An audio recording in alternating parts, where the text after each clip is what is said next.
कृष्ण अर्जुन को गीता के 11वें अध्याय यानी कि जो विश्वरूप दर्शन योग है उसमें भगवान अर्जुन को दिव्य दृष्टि देते हैं और दिव्य दृष्टि देने के बाद जो संजय रहते हैं वह धृतराष्ट्र से कहते हैं कि इस तरह से भगवान ने अर्जुन को दिव्य दृष्टि दी और भगवान तुरंत ही दिव्य दृष्टि देने के बाद तुरंत अपने विश्वरूप में आ गए।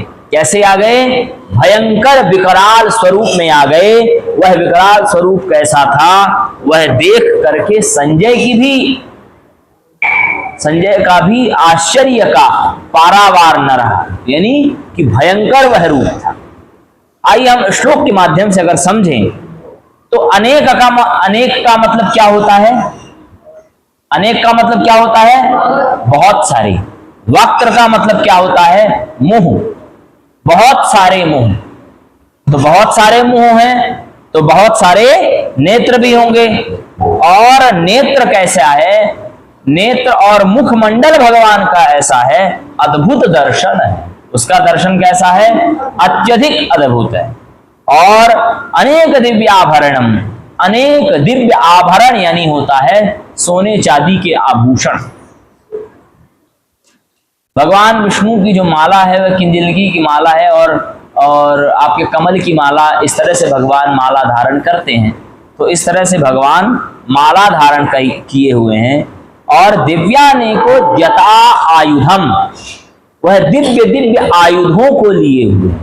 भगवान के आयुध कैसे हैं? दिव्य दिव्य आयुध हैं। किसी में चक्र लिए हैं, किसी में वह परशु लिए हैं, किसी में दंड लिया है उन्होंने, किसी में वह पुलिस लिए हुए, इस तरह से। और दिव्य माल्याम वरधरम, और दिव्य माल्याम वरधरम, और दिव्य प्रकार की मालाओं को उन्होंने क्या किया हुआ है? धारण किया है। दिव्य माला धारण किया हुआ है। और साथ में अंबर, अंबर यानी होता है आकाश, आकाश को भी उन्होंने अपने अंदर ही धारण किया हुआ है। किसको धारण किया है? आकाश को भी धारण किया हुआ है। और वह स्वरूप कैसा है? दिव्य गंधानुलेपन। देखो, दिव्य अनंत, जिसकी हम कल्पना नहीं कर पाते, जिस शब्द के बारे में हम, जिस पदार्थ के बारे में हम बता नहीं पाते, तो उसको हम क्या बोल देते हैं कि दिव्य है, अनादि है, अनंत है, असंख्य है। क्यों? क्योंकि मनुष्य की जहां तक सोच होगी वहीं तक तो समझ पाएगा। तो भगवान किस तरह का गंध लगाए हुए हैं? तो दिव्य गंध लगाए हुए, जो मनुष्य उसके बारे में सोच ही नहीं सकते। और कैसा स्वरूप है? सर्वाश्चर्यमयम देव, वह सभी देवताओं को भी आश्चर्यवान कर रहा है और मुझे तो कर ही रहा है। अनंतम विश्वतो मुखम, संख्या कितनी होती है? तो 100 तक संख्या तुम जानते हो ना, संख्या तो 100 होती है। फिर होता है संस्कृत में अर्बुद, कोटि यानी करोड़, महापद्म, शंख, ठीक है, इतनी संख्याएं हैं। जब आदमी को संख्या के बाद से संख्या पता ही ना चले तो आदमी क्या बोलेगा? अनंत बोलता है ना। अनंत, ना आदि है, ना मध्य है, ना अंत है। वह संख्या जिसके बारे में हम अनुमान ही नहीं लगा सकते, वह क्या हो गया? अनंत हो गया। यानी भगवान का जो विश्व रूप है और उसमें जो मुंह है वह भगवान का अनंत मुख है। अनंत मुख से भगवान क्या करते हैं? भगवान भोजन करते हैं।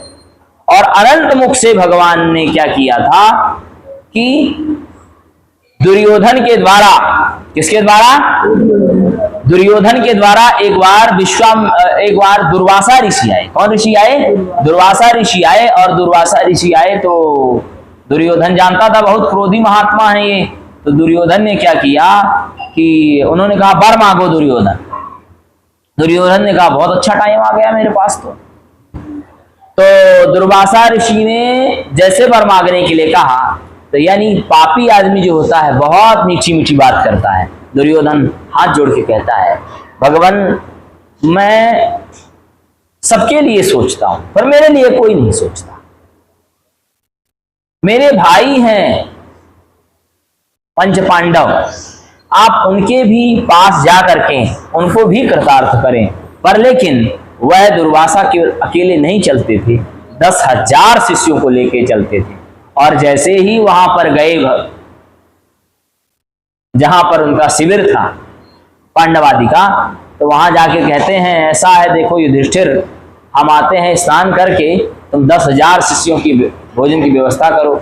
एक तो पहले भी हम झोपड़ी में रह रहे थे, पहले खुद के खाने की व्यवस्था न थी, अब आ गए ये 10,000 शिष्य लेकर के। तो क्या हुआ कि अंत समय, यानी कि जब भी संकट पड़ता है तो परब्रह्म परमात्मा को स्मरण करना चाहिए। तुरंत भगवान कहाँ थे? द्वारका में थे। और ऐसे लग रहा था जैसे अभी रथ से उतरे ही हूं। और रथ से उतरने के बाद भगवान कहते हैं, अरे कृष्णा, मुझे बहुत ज्यादा भूख लगी। द्रौपदी का एक नाम क्या था? कृष्णा। क्या नाम था? कृष्णा।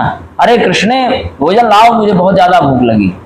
तो द्रौपदी ने कहा, देखो हमारे पास भोजन तो नहीं है और हमने धुल दिया है। तो उसमें क्या था कि जब ये लोग अज्ञातवास और 13 वर्ष के वनवास में जा रहे थे, तो भगवान सूर्य ने एक पात्र दिया था। वह पात्र ऐसा पात्र था कि उस पात्र से जितना भोजन निकाला जाए उसमें भोजन की कमी नहीं होती थी। वह अक्षय पात्र था, वह बढ़ता ही जाता था। परंतु उसकी एक शर्त थी, द्रौपदी अगर खा ले तो उस भोजन से दोबारा भोजन नहीं ग्रहण किया जा सकता। तो यही स्थिति हुई, द्रौपदी खा चुकी थी। इतने में दुर्वासा महर्षि पहुंचते हैं, स्नान करने के लिए जाते हैं और ये संकट में पड़ जाते हैं पांडव। भगवान फिर आते हैं, पहुंचते हैं। भगवान ने कहा, कृष्णा मुझे बोला भोजन लाओ।